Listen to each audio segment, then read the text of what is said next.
وہ خوبصورت دور خلافت، اس میں آپ اکثر رات کو گشت کیا کرتے، آپ اپنے رعایا میں جایا کرتے اور وہاں جا کر ان کی خبر گیری کیا کرتے تھے۔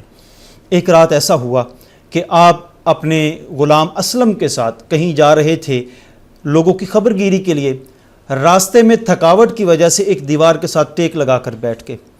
اب دیوار کے ساتھ جب ٹیک لگائی تو کان کا سلسلہ جو تھا وہ رابطہ اندر کی آواز کے ساتھ جڑ گیا۔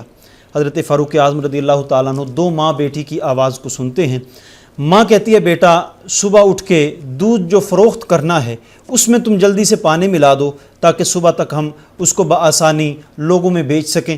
تو حضرت فاروق اعظم اپنے انہی الفاظ کو سن کے یہ سوچنے لگے کہ ابھی صبح ہوتی ہے میں ان کو سزا دوں گا، کیونکہ آپ امیر المومنین تھے اور اعلان فرما رکھا تھا کہ کوئی ملاوٹ نہیں کرے گا، کیونکہ حضور کی حدیث مبارکہ ہے من غش فلیس منا۔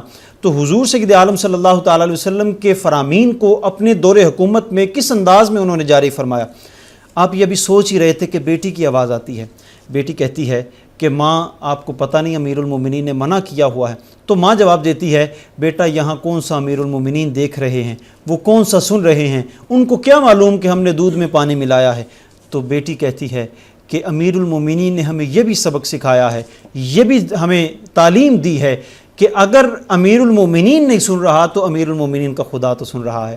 یہ الفاظ سنے اپنے غلام اسلم کو کہا کہ اس گھر کی نشاندہی رکھنا، صبح اس گھر میں پیغام بھیجنا ہے۔ گھر میں آئے اپنے تینوں بیٹے حضرت عبداللہ، حضرت عبد الرحمن، حضرت عاصم، تینوں شہزادوں کو اپنے سامنے بٹھایا اور فرماتے ہیں کہ بیٹا تمہارے لیے ایک نیک سیرت خاتون کا انتخاب کیا ہے، تم تینوں میں سے جو چاہو اس کے ساتھ نکاح کر لے۔ حضرت عبداللہ ابن عمر فرماتے ہیں کہ ابا جان میں نے عرض کرتے ہیں کہ میں نے تو نکاح کر رکھا ہے۔ حضرت عبد الرحمن بھی کہتے ہیں کہ مجھے بھی اس چیز کی طلب نہیں۔ حضرت عاصم عرض کرتے ہیں کہ ابا جان اگر آپ اس کی تصدیق فرما رہے ہیں تو میرے لیے یہ بہت بڑا اعزاز ہے۔ تو آپ نے سارا واقعہ بتایا کہ آج رات یہ معاملہ پیش آیا کہ ایک ایسی خاتون جس نے اپنی بیٹی کو دین کے راستے سے ہٹانے کی کوشش کی تو اس نے خبردار کیا کہ اگر امیر المومنین نہیں سن رہے تو امیر المومنین کا خدا تو سن رہا ہے۔ پھر کیا ہوا، اس خاتون کے ساتھ حضرت عاصم کا نکاح کروایا گیا۔ جب حضرت عاصم کا نکاح ان کے ساتھ ہو گیا تو نکاح کے بعد ان کے گھر میں ایک بیٹی پیدا ہوئی، اس بیٹی کے گھر ایک اور بیٹی پیدا ہوئی جن کے گھر پھر حضرت عمر بن عبدالعزیز کی ولادت ہوئی۔ تو تاریخ نے یہ دیکھا کہ وہ نیک سیرت خاتون کہ جس نے اپنی زبان کے ساتھ حضرت فاروق اعظم رضی اللہ تعالیٰ عنہ کے فرمائے ہوئے قول کی تصدیق کی اور کہا کہ ایسا ہی ہوگا جیسے امیر المومنین کہتے ہیں، تو پھر اللہ رب العالمین نے کیا صلہ دیا، امیر المومنین کے بیٹے کے ساتھ نکاح بھی ہوتا ہے تو ان کے گھر میں ان کی بیٹی کے گھر ایک بیٹا پیدا ہوتا ہے کہ جس کو دنیا عمر بن عبدالعزیز کے نام سے جانتی ہے۔ عمر بن عبدالعزیز بھی ایک بہت بڑے حکمران گزرے ہیں۔ کہا جاتا ہے کہ خلافت راشدہ میں جب حضرت ابوبکر صدیق، حضرت فاروق اعظم، حضرت عثمان غنی، حضرت مولا علی، پھر ان کے بعد امام حسن مجتبیٰ کے بعد عمر بن عبدالعزیز کو بھی شامل کیا جائے۔ کیوں؟ عمر بن عبدالعزیز کا دور وہ دور تھا جو حضرت فاروق اعظم رضی اللہ تعالیٰ عنہ کے ساتھ ملتا جلتا تھا۔ تو حضرت فاروق اعظم رضی اللہ تعالیٰ عنہ کی شخصیت کے چند پہلوؤں کو ہم نے اجاگر کرنے کی کوشش کی ہے۔ ہماری اللہ رب العالمین سے یہی دعا ہے، اللہ رب العالمین ہمیں ان جیسا حکمران عطا فرمائے، ہمیں ان کی زندگی سے سیکھ کر اپنے گھروں کی زندگی بہتر کرنے کی، اپنے دفاتر کی زندگی بہتر کرنے کی توفیق عطا فرمائے۔